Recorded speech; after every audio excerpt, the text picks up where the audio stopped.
Hi friends, ఈ రోజు మనం అయోధ్య యొక్క 9000 సంవత్సరాల పూర్తి చరిత్రను, అలాగే 500 సంవత్సరాల నుండి హిందువులకు ముస్లింస్ కు జరుగుతున్న వివాదాల గురించి పూర్తి వివరాలు ఈ వీడియోలో మనం తెలుసుకుందాం. అయోధ్య ఉత్తరప్రదేశ్ లోని ఒక ముఖ్య పట్టణం. అయోధ్యను సాకేతపురం కూడా అంటారు. అయోధ్య భారతదేశంలోని అతి పురాతన నగరాలలో ఒకటి. విష్ణువు శ్రీరాముడిగా అవతరించిన ప్రదేశం అయోధ్య. రామాయణ మహాకావ్య ఆవిష్కరణకు మూలం అయోధ్య. అయోధ్య కోసల రాజ్యానికి రాజధానిగా ఉంటూ వచ్చింది. అయోధ్య శ్రీరాముని చరిత్రలో చాలా ప్రాముఖ్యమున్న నగరం. శ్రీరాముడు ఈ నగరంలోనే జన్మించినట్లు చరిత్ర చెబుతుంది.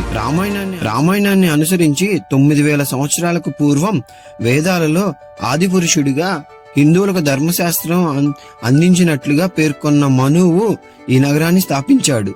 మరికొన్ని ఆధారాలను బట్టి ఈ నగరం సూర్యవంశ రాజైన ఆయుధ్ ద్వారా నిర్మించడమైంది. సూర్యవంశ చక్రవర్తులు పాలించిన కోసల దేశానికి అయోధ్య రాజధాని నగరం.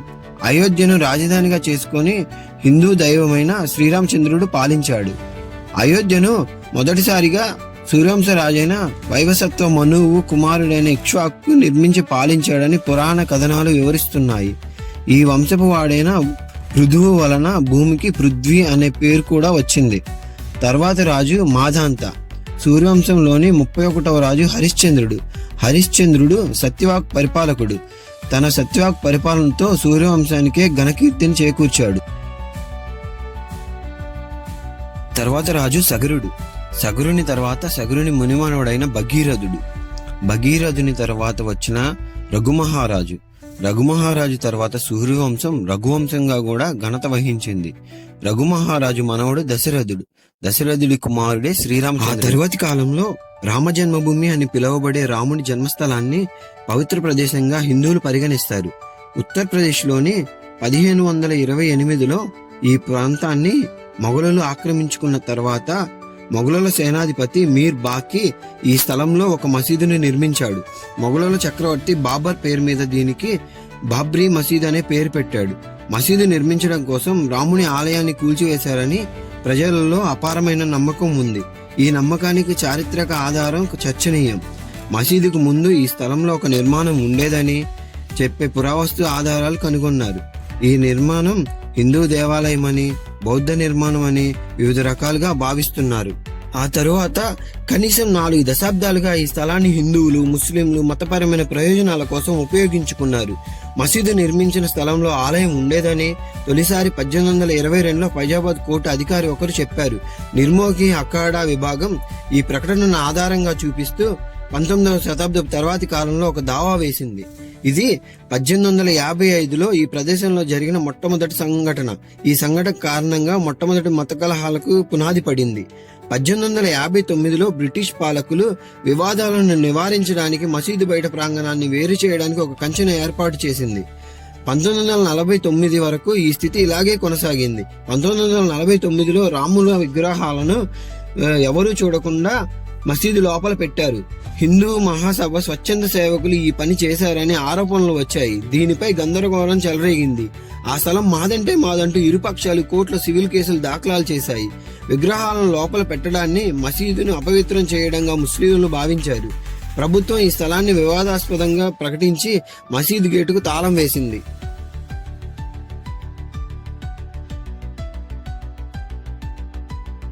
ఈ స్థలంలో రాముడికి ఒక ఆలయాన్ని నిర్మించాలంటూ 1980వ దశకంలో విశ్వ హిందూ పరిషత్ ఒక ఉద్యమం చేపట్టింది.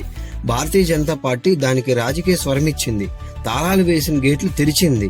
అక్కడ హిందువులను పూజలు చేయించుకోనివ్వాలని 1986లో జిల్లా న్యాయమూర్తి తీర్పు ఇచ్చారు. ఈ తీర్పుతో ఉద్యమానికి బలం చేకూరింది. షా బానో వివాదంపై తాను కోల్పోయిన హిందువుల మద్దతును తిరిగి పొందాలని భావించిన భారత జాతీయ కాంగ్రెస్ నాయకులు, అప్పటి భారత ప్రధాని రాజీవ్ గాంధీ ఈ నిర్ణయానికి మద్దతు పలికారు.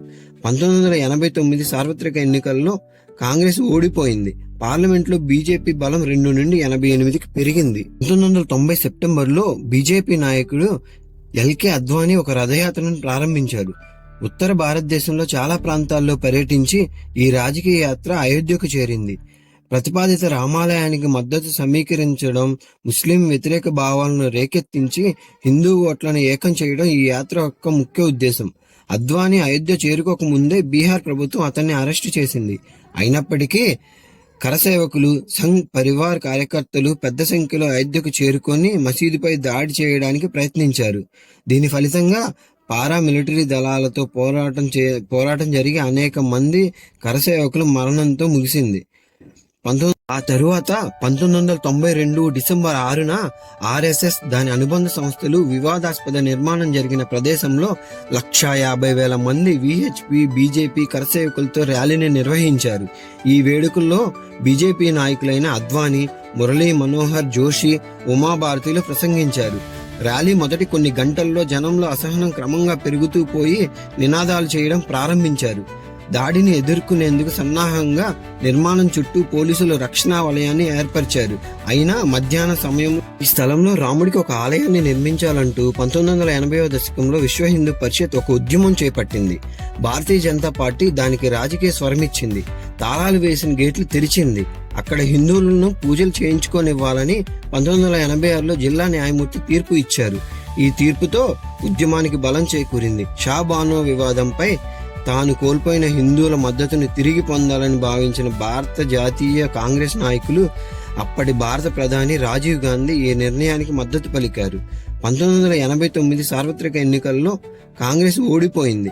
పార్లమెంట్లో బీజేపీ బలం 2 నుండి 88కి పెరిగింది. 1990 సెప్టెంబర్లో బీజేపీ నాయకుడు ఎల్కే అద్వానీ ఒక రథయాత్రను ప్రారంభించారు.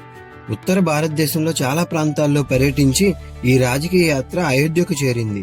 ప్రతిపాదిత రామాలయానికి మద్దతు సమీకరించడం, ముస్లిం వ్యతిరేక భావాలను రేకెత్తించి హిందూ ఓట్లను ఏకం చేయడం ఈ యాత్ర యొక్క ముఖ్య ఉద్దేశం. అద్వానీ అయోధ్య చేరుకోక ముందే బీహార్ ప్రభుత్వం అతన్ని అరెస్టు చేసింది. అయినప్పటికీ కరసేవకులు, సంఘ్ పరివార్ కార్యకర్తలు పెద్ద సంఖ్యలో అయోధ్యకు చేరుకొని మసీదుపై దాడి చేయడానికి ప్రయత్నించారు. దీని ఫలితంగా పారామిలిటరీ దళాలతో పోరాటం జరిగి అనేక మంది కరసేవకులు మరణంతో ముగిసింది.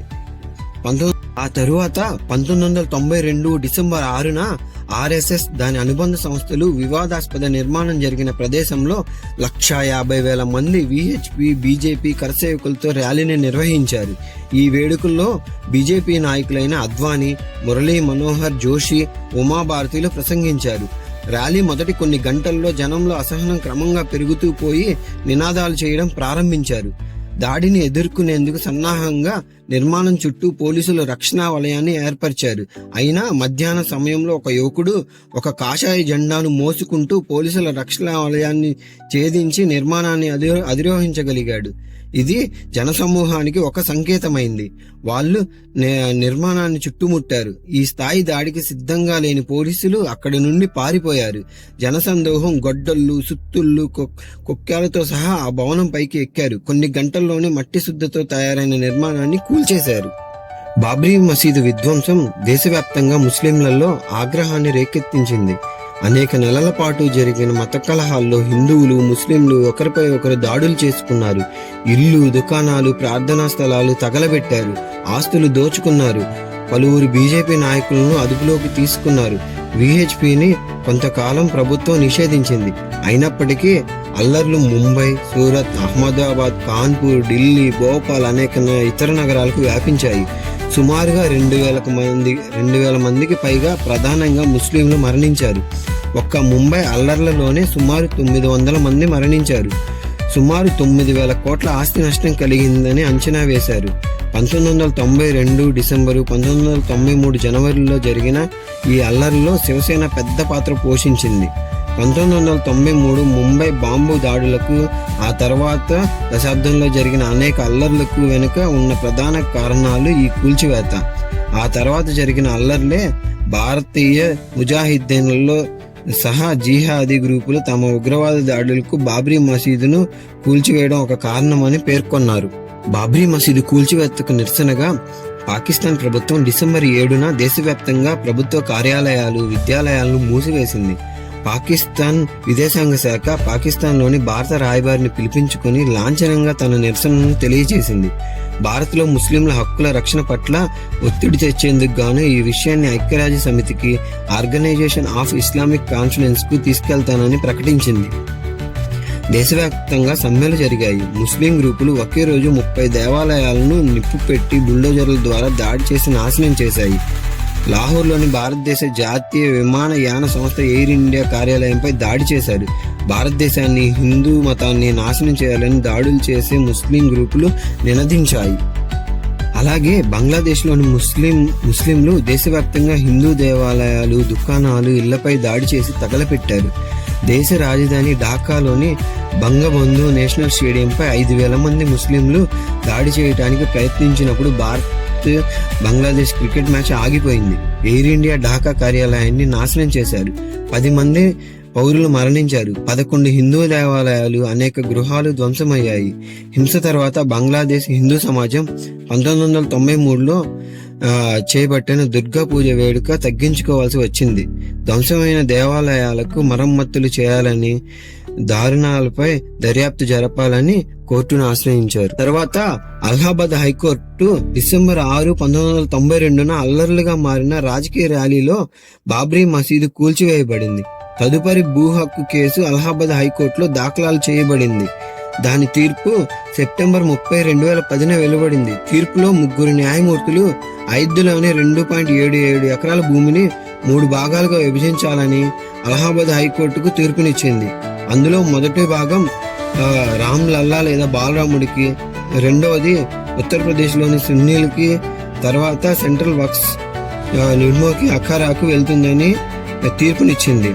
హిందువుల విశ్వాసం ప్రకారం వివాదాస్పద భూమి రామ జన్మస్థలమని, హిందూ దేవాలయాలను కూల్చివేసి తర్వాత బాబ్రీ మసీదు నిర్మించబడిందని, ఇది ఇస్లాం సిద్ధాంతాలకు అనుగుణంగా కాకుండా నిర్మించబడిందని తీర్పు ధృవీకరించబడింది. తీర్పు వచ్చిన 9 సంవత్సరాల తర్వాత సుప్రీంకోర్టు తీర్పునిచ్చే 15 రోజుల ముందు అయోధ్యలో హింసను నిరోధించేందుకు ఆంక్షలు విధించారు. భారత్ అంతటా భద్రతా ఏర్పాట్లు చేశారు. అయోధ్యలో వేలాది మంది పారామిలిటరీ బలగాలు, పోలీసు బలగాలు మోహరించబడ్డాయి.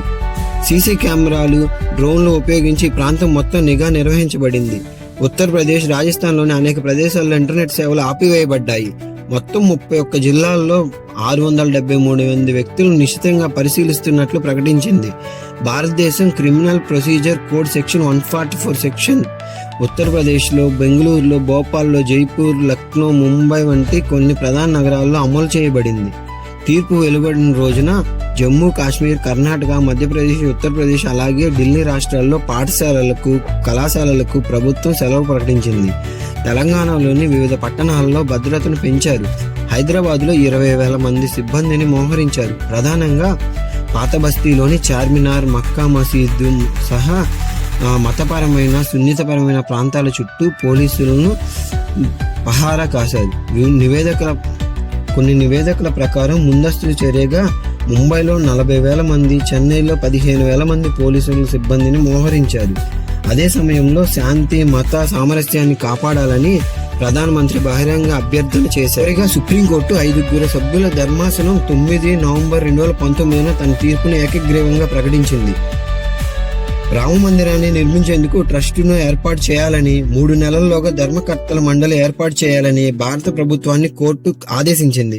వివాదాస్పద భూమి భారత ప్రభుత్వం ఆధీనంలో ఉన్నది. అది ఏర్పడిన తర్వాత ట్రస్టుకు బదిలీ చేయాలని, 2.77 ఎకరాల వివాదాస్పద భూమిని ఆలయ నిర్మాణానికి కేటాయించాలని, 5 ఎకరాల ప్రత్యామ్నాయ స్థలాన్ని మసీదు నిర్మాణానికి ఉత్తరప్రదేశ్ సున్నీ సెంట్రల్ వక్స్ బోర్డుకు కేటాయించాలని కోర్టు ఆదేశించింది. 2010 అలహాబాద్ హైకోర్టు తీర్పు వివాదాస్పద భూమి విభజన సరికాదని కోర్టు తీర్పునిచ్చింది. బాబ్రీ మసీదు కూల్చివేత 1949లో బాబ్రీ మసీదు అపవిత్ర చట్టాన్ని ఉల్లంఘించడమేనని కోర్టు తీర్పునిచ్చింది.